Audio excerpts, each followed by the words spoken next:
mention to Rahab and Babylon to them that know I. With the old Philistine Tyre with Ethiopia, it shall be said that this man was born there. And the highest himself shall establish the earth. Jah Rastafari.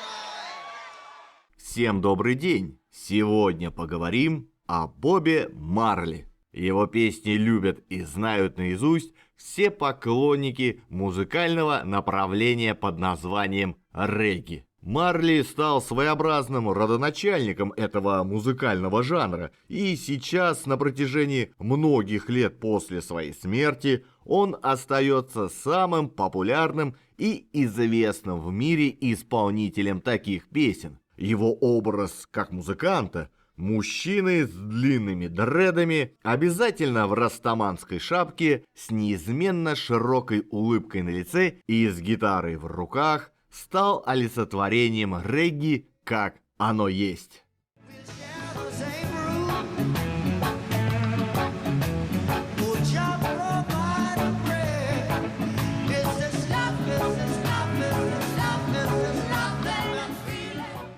Роберт Неста Марли родился 6 февраля 1945 года в ямайской деревне Найн-Мазлс и рос в букалической сельской атмосфере. Его мама, 18-летняя чернокожая девушка Седела Букер, держала кур и коз, выращивала ямс и кукурузу. А отец был белым 50-летним британским военно-морским капитаном, прикомандированный рулевым к британскому Вест-Индийскому полку. Он женился на 18-летней беременной девушке, но сбежал в Кингстон почти на следующий день. Боб говорил, что это одна из тех историй про рабов, когда белый парень зачинает ребенка черной женщине. Подросший мальчик мотался между родной деревней и трущобами столичного Кингстона, где можно было шнырять на улицах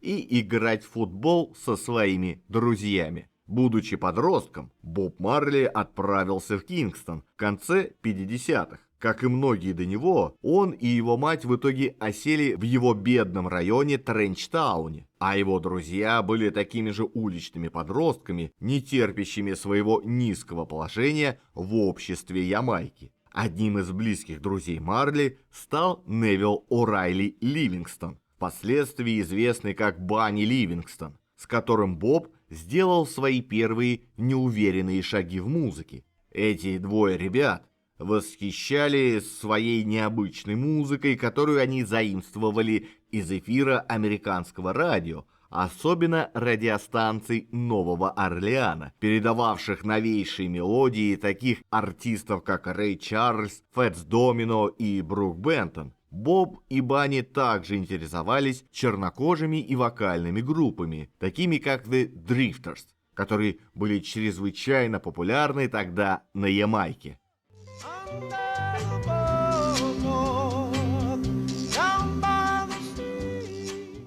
Устроившись на работу в сварочную мастерскую, все свое свободное время Боб проводил с Банни, совершенствуя свои вокальные возможности. В этом им помог известный ямайский певец, житель того же Тренчтауна Джо Хикс, дававший устремленным начинающим певцам бесплатные уроки вокала. На одном таком занятии Боб и Банни встретили Питера Макинтоша. И в 1962 году Боб выступил на прослушивании перед местным антрепренером Лесли Конгом. Впечатленный вокалом Боба, он записал с ним в студии несколько песен, и вместе с Банни и Питером они создали группу The Wailing Wailers.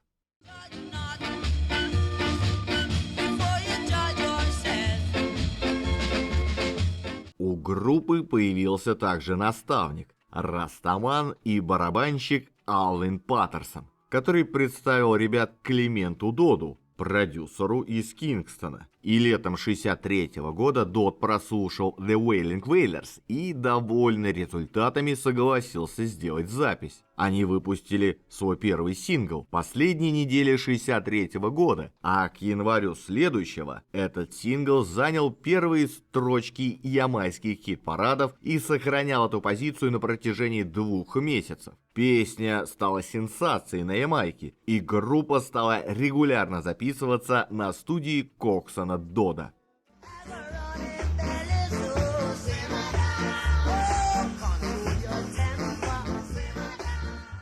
В течение нескольких следующих лет они выпустили около 30 песен. Музыка группы претерпела изменения. Тексты песен стали затрагивать тему рудбоев, уличных бунтарей кингстонских трущоб, что значительно укрепило группу на ямайской сцене. Но, несмотря на свою популярность, из-за внутренних противоречий группа начинает распадаться. И 3 ее участника уходят. Мать Боба, Седела, снова выходит замуж и переезжает в Делавэр, США, где она накапливает достаточно денег, чтобы пересылать их сыну на авиабилет в Америку. Она хотела, чтобы Боб начал новую жизнь, однако перед отъездом Боб встречает молодую девушку по имени Рита Андерсон. И совсем скоро они празднуют свадьбу. Всю жизнь с Марли рука об руку прошла его жена Рита, которая работала у Боба на подпевке на протяжении практически всей его карьеры.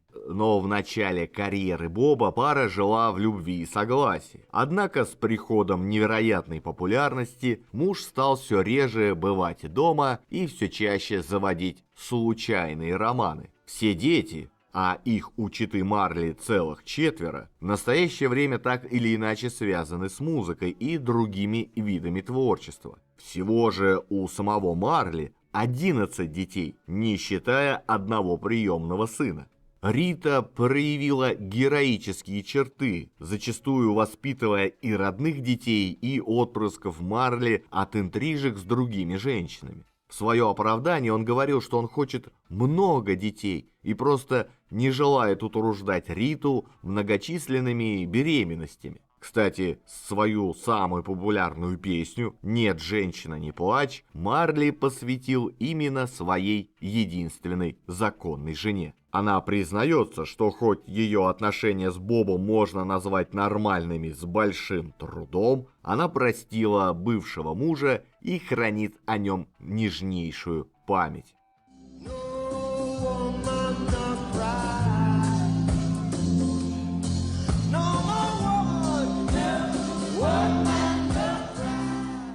Ну а тогда Марли все-таки приехал к маме, однако его пребывание в Америке было недолгим. Уже в октябре 1966 года, после 8 месяцев, проведенных в США, он возвращается на Ямайку. Это был определяющий период в его жизни. В апреле того же года император Эфиопии Хайли Селасия прибыл на Ямайку с государственным визитом. В это время движение растаманов было на подъеме, и Марли все больше втягивался в Растафари, и к 1967 году вся его музыка стала отражать его новые верования. О растаманах сегодня знает любой уважающий себя молодой человек, но представление об этом движении обычно самое поверхностное. Мол, ходят такие добродушные чуваки в трехцветных вязаных шапочках, из-под которых выглядывают дреды, курят косяки и слушают регги. Однако тема мировоззрения растаманов довольно обширна, и не коснуться ее, рассказывая о Бобе Марли, никак нельзя. Растаманы или Растафари – это религиозное направление, основанное на Ямайке. Истоки учения растаманов лежат в учении Маркуса Гарви. По этому учению считается, что Христос на самом деле был чернокожим, а белая раса скрыла этот факт. В 1914 году Гарви предсказал, что в Африке вскоре родится царь царей. Он освободит и объединит угнетенных негров. Когда 15 лет спустя в Эфиопии короновали короля Хайли Селасия I, то последователи Гарви объявили, что он и есть ожидаемый царь царей. До своей коронации он носил титул принца, это называлось раса, и звался Тафари. Отсюда и название Рас-Тафари. В итоге растаманы объявили западную цивилизацию Вавилоном, который нужно разрушить, и объявили своей духовной родиной обетованную землю Африки.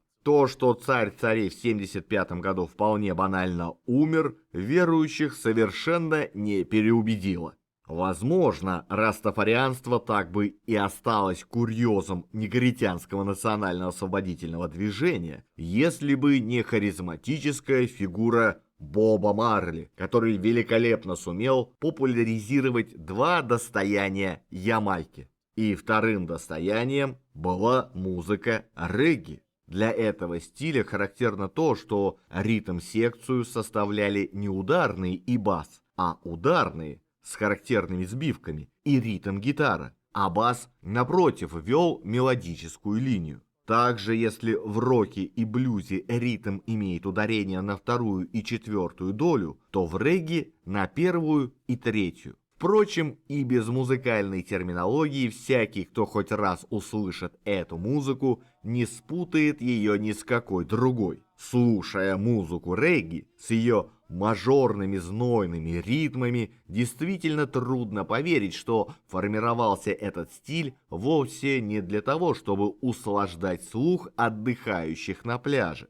Это были достаточно идейные песни протеста. Недаром регги – единственный музыкальный стиль, к которому с уважением относились первые панки. Безусловно, что в заблуждение нас ввели те самые позитивные вибрации, о которых не раз говорил Боб Марли, и которые никак не вязались с нашим представлением о музыке протеста.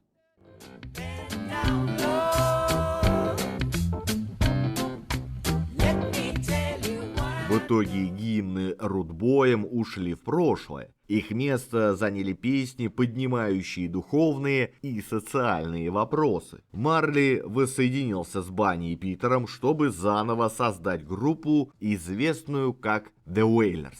Их приверженность к растафарианству привела к конфликту с Коксоном Додом, и они решили самостоятельно вершить свою судьбу. Группа основывает свой собственный лейбл. Однако, несмотря на несколько первых успехов, бизнес Wailers приказал долго жить, и в конце 1967 года лейбл закрыли. И первое время после банкротства группа писала песни в компании американского певца Джонни Нэша, который имел огромный успех, выпустив песню «Stir It Up», написанную Бобом Марли.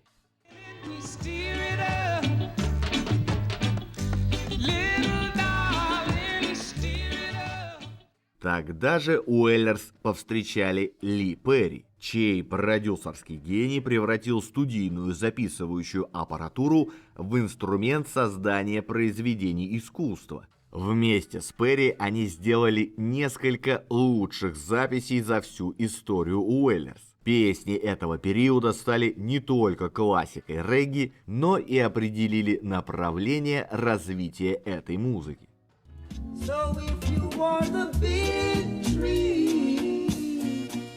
В 70-м году к группе присоединились Астон Барретт и его брат Карлтон, басист и барабанщик соответственно. Они были ритм-основой группы, работавшие с Уэллерс на студии Ли Перри. Неоспоримо то, что они были одними из лучших музыкантов на Ямайке в течение всего последующего десятилетия. Ведь к началу 70-х репутация Уэллерс на Карибских островах была исключительной, но за их пределами группа оставалась неизвестной. Летом 71-го Боб принимает приглашение Джонни Нэша сопровождать его в поездке в Швецию. И вскоре Уэллерс в полном составе прибыли в Лондон для продвижения своего нового сингла.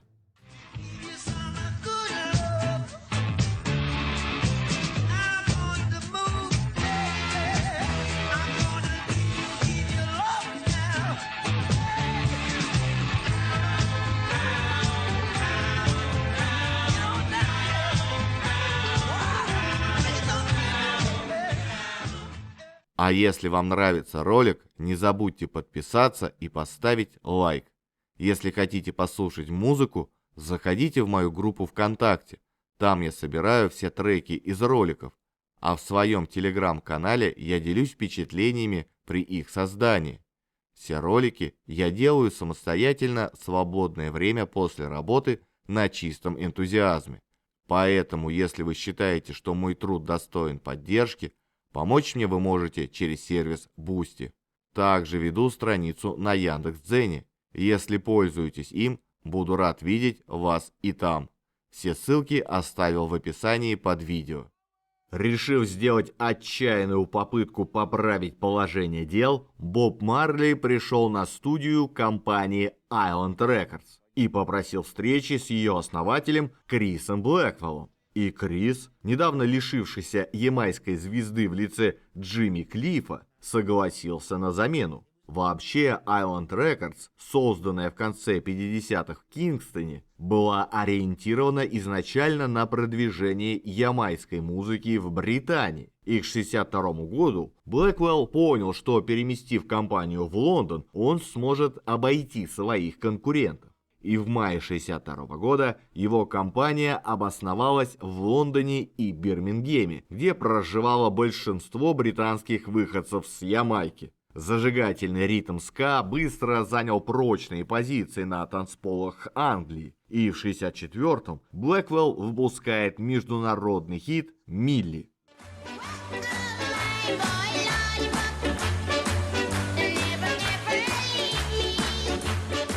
В течение 60-х Island Records становится главным поставщиком ска, рокстеди и регги в Старом Свете. Кроме того, деятельность компании Блэквелла охватывала такие рок-группы, как Jet Rotal и King Crimson. Так что Боб Марли, делая первые шаги с Island, в 1971 году находился в кругу самых независимых бунтарей того времени. Блэквелл хорошо знал о славе Марли на Ямайке, поэтому группе был предложен контракт на уникальных условиях. Для записи альбома им представлялось лучшее студийное оборудование, и впервые в истории регги-музыканты были поставлены в равные условия с рок-группами. До этой сделки считалось, что регги можно продать только на синглах или сборниках.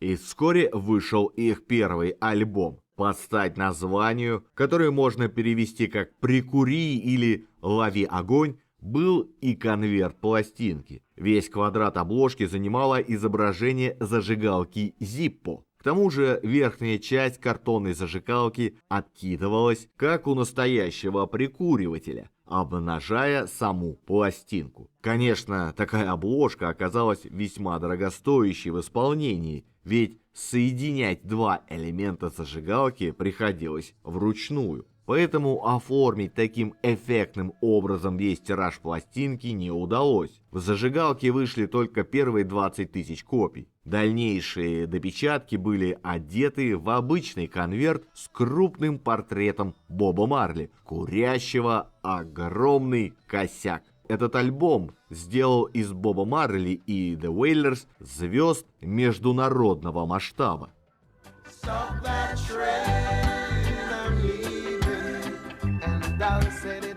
В Island решили организовать тур Wailers по Америке и Великобритании. В итоге группа приехала в Лондон в апреле 1973-го, начав тур с живых клубных выступлений. Однако спустя всего 3 месяца музыканты возвращаются на родину, и Банни, разочарованный жизнью на колесах, отказывается играть в американском турне. Его место занял Джо Хиггс, первый учитель и наставник Wailers. Американский тур собирал полные залы, и Wailers имели такой успех, что в осенний тур были включены еще 17 дней. Однако с 4 выступлений они были исключены, поскольку они настолько тепло принимались публикой, что затмевали выступления хедлайнеров. Затем группа отправилась в Сан-Франциско, где дала живой концерт в прямом эфире ведущей радиостанции. Большая часть этой записи стала доступна широкому кругу слушателей в 1991 году, когда компания Island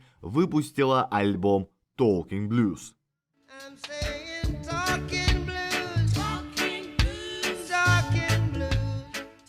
В 1973-м Уэллерс записали на Island Records свой второй альбом, включающий культовую песню под названием «Я застрелил шерифа». В интервью 1975 года Марли немного рассказал о значении этой песни. На самом деле это не шериф, это элементы зла, элементы, которые судят вас, и вы не можете больше этого терпеть, и вы просто взрываетесь. Какими бы ни были его первоначальные намерения, песня Марли об убийстве шерифа в самообороне и ложном обвинении в убийстве его помощника стала гимном против несправедливости. Это был абсолютный хит, который обратил внимание на многие проблемы. В конечном итоге это привело к большей прозрачности в судебной области.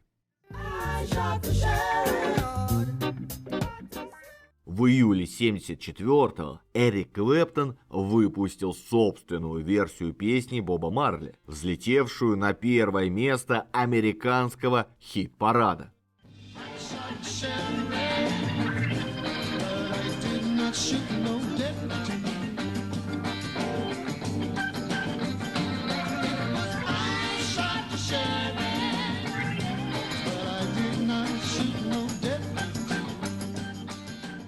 Так началась мода на регги среди рок-музыкантов. На альбоме Led Zeppelin 1973 года обнаружилась регги-песня «The Air Maker», что, видимо, не противоречило их договору с темными силами. Кит Ричардс влюбился в ямайскую музыку, что отразилось в песне «Cherry on Baby» с альбома Rolling Stones 1974 года. В 1978-м 10cc выпустили хит Dreadlock Holiday, а трио The Police создали свой гибрид панка и регги. Новым ритмом пленились Пол Саймон, Боб Дилан и The Clash, а Стиви Уандер вообще посвятил Бобу Марли отдельную песню.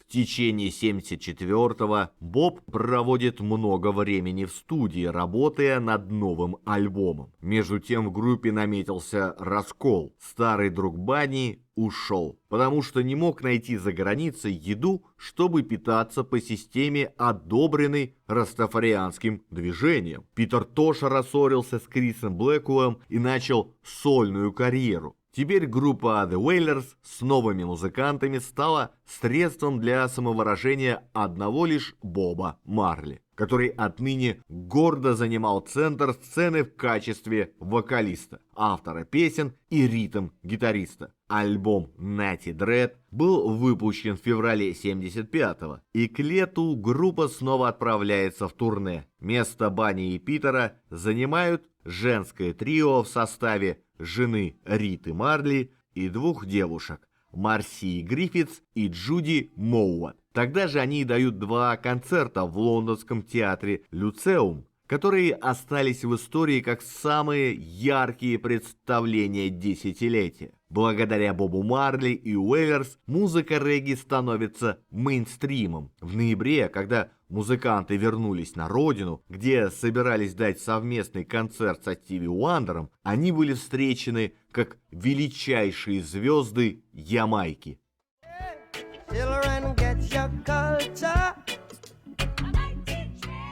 «Вибрации Растамана» — так назывался следующий альбом Боба Марли 1976 года. Этот альбом снова бьет рекорды популярности. Его содержание было ярчайшим отражением убеждений Марли. Примером служит, возможно, самая значимая песня этой пластинки под названием «Война», прозаический текст которой является речью императора Хайли Селасия.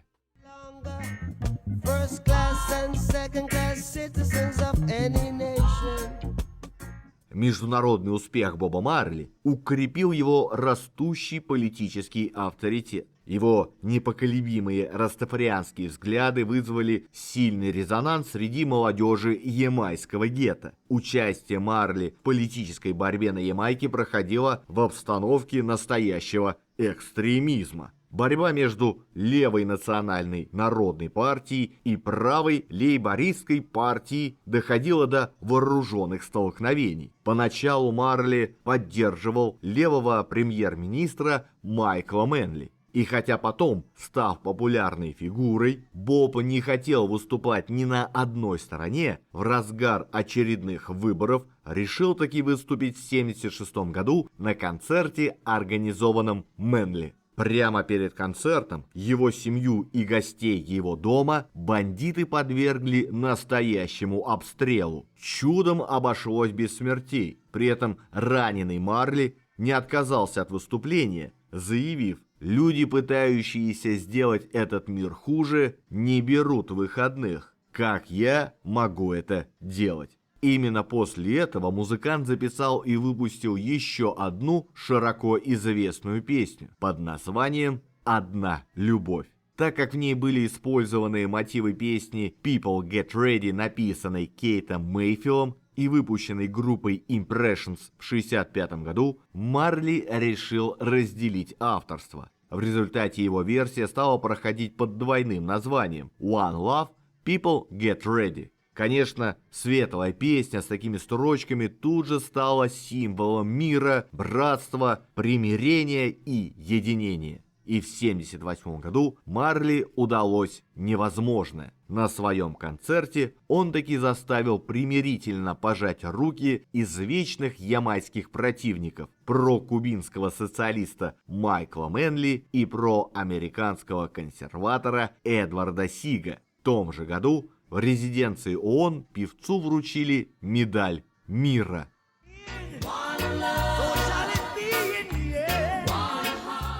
Однако после того выступления он покинул страну и в течение года жил в Лондоне, где работал над новым альбомом. Новая пластинка продержалась в английских чартах 56 недель, а 3 сингла из нее стали бестселлерами.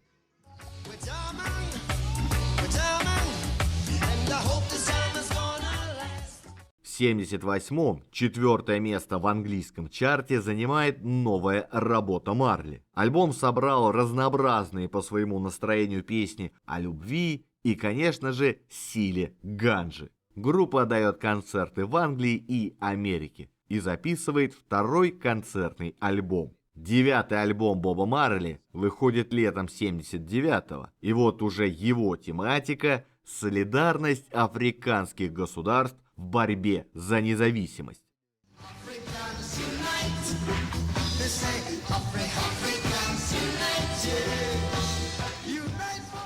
В начале следующего года Боб и Уэллерс прилетают в Габон, где дают первый концерт на африканском континенте. Малоприятным для группы оказалось то, что пришлось выступать перед местной государственной элитой. Тем не менее, вскоре музыканты возвращаются в Африку, на этот раз по официальному приглашению правительства освобожденного Зимбабве на церемонию празднования независимости в апреле 80-го года. Это была великая честь для группы. Приглашение подчеркивало заслуги Уэллерс перед странами третьего мира. И следующий альбом Боба Марли, выпущенный в 80-м году, моментально становится хитом.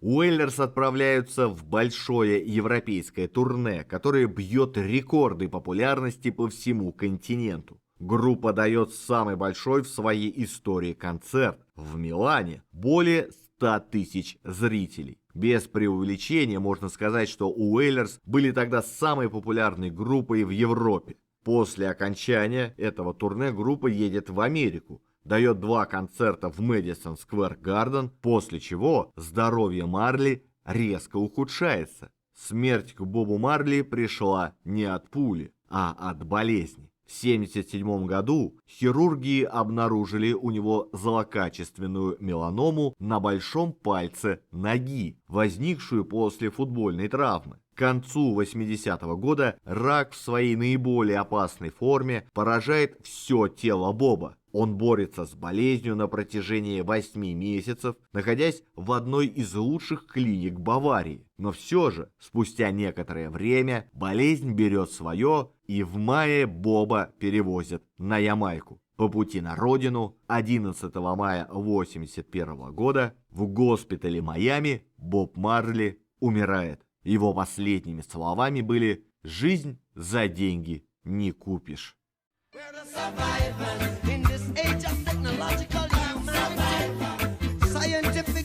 Впоследствии появилась теория заговора о том, что Центральное разведывательное управление США заразило Боба Марли раком. В ноябре 1917 года 79-летний офицер ЦРУ в отставке Билл Оксли сделал ряд сенсационных признаний в больнице Милосердия в штате Мэн, когда ему сообщили, что ему осталось жить несколько недель. Он утверждал, что совершил 17 заказных убийств для американского правительства, включая Боба Марли. Оксли сначала признался, что стрельба в Боба Марли в Кингстоне в 1976 году была попыткой ЦРУ убить музыканта, а затем рассказал, как следил за ним по поручению ЦРУ и как обманным путем ввел ему раковые вирусы и бактерии. Известно, что футбол занимал особое место в сердце певца. Любовь к этому спорту у Боба была настолько огромна, что пункт об обязательном доступе к футбольному полю и мячу в любое время был прописан в его райдере, и он действительно был хорош в этом виде спорта, играя на позиции опорника в центре поля. Оксли представился известным фотографом, работающим в Нью-Йорк Таймс, и подарил Бобу Марли подарок – дорогие футбольные кеды. Когда он примерял правую туфлю, он закричал: «Ой, это был гвоздь!» Его жизнь была закончена прямо там и тогда. Гвоздь в обуви был заражен вирусами рака. Каким бы невероятным это ни казалось, но ЦРУ, как известно, предпринимала ряд неортодоксальных попыток политических убийств, в частности против Фиделя Кастро. Ну а возвращаясь к Бобу Марли, была ли это естественная смерть или нет, нам неизвестно. Признание агента ЦРУ, умирающего на смертном одре в США, конечно же, заслуживает внимания, но не больше. Это просто пища к размышлению.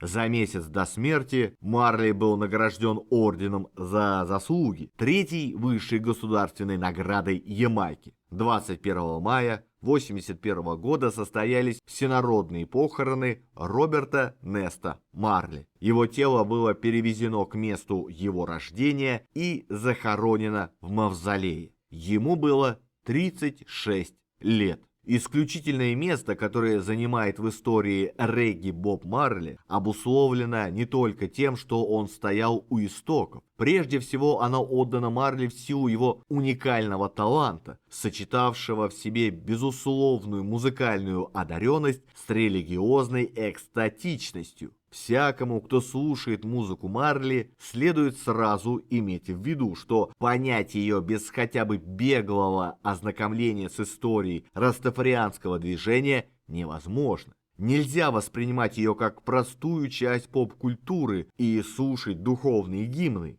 а именно таковыми являются большинство песен Марли, в отрыве от его мистического опыта, чьим продуктом они были. Проще говоря, человек, знакомящийся с песнями Марли, без их контекста рискует в лучшем случае воспринять певца как очередного политического анархиста в ряду бунтующей молодежи 60-х, тогда как он был в первую очередь духовным лидером и визионером, равных которому и сегодня рок-н-ролл не знает, и его легенда продолжает жить до сих пор. We got to unite, we got to come together. We could be united in our homes, but you got to be united on the street.